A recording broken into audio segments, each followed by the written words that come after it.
எல்லாருக்கும் வணக்கங்க. இன்றைக்கி மீல் மேக்கர் வச்சு ஒரு அழகான டிஷ்ஷு பார்க்கலாம். ஒரு பாத்திரத்தில் ஒரு செம்பு தண்ணி ஊற்றி கல் உப்பு போட்டு ஒரு பவுல் நிறையா மீல் மேக்கரை எடுத்து அதில் கொதிக்க வச்சு 5 நிமிஷம் எடுத்து வச்சுக்கணும். சூடு ஆறினோடனே நல்லா புழிஞ்சு வச்சுக்கிடணும். குக்கரை அடுப்பில் வச்சுட்டு அதில் கொஞ்சம் தண்ணி ஊற்றிட்டு இருக்கும். அதை இந்த தண்ணியை 2 வரட்டி அந்த இதை எடுத்து வச்சுட்டு அதே குக்கரில் நம்ம தேவையான அளவு எண்ணெயை ஊற்றிட்டு அந்த 2 பட்டை 2 கிராம்பு 1 ஏலக்காய் போதும்.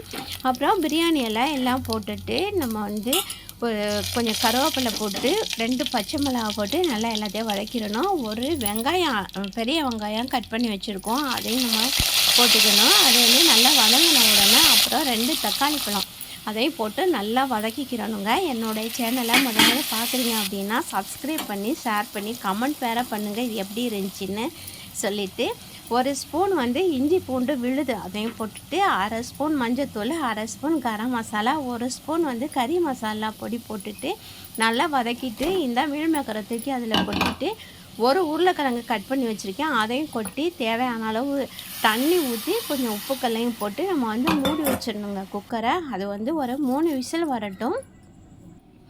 3 விசில் அடித்த உடனே ஆவி போன உடனே நம்ம ஓப்பன் பண்ணி பார்த்தோம் அப்படின்னா இந்த அளவில் தண்ணி இந்த அளவில் இருக்கும். அந்த மீல் மேக்கர் குருமா தேவைன்னா இன்னும் தண்ணியை நல்லா வற்ற வச்சுட்டு அது மேலே மல்லித்தலை தூவி சாப்பிடலாம். சூப்பராக இருக்கும்.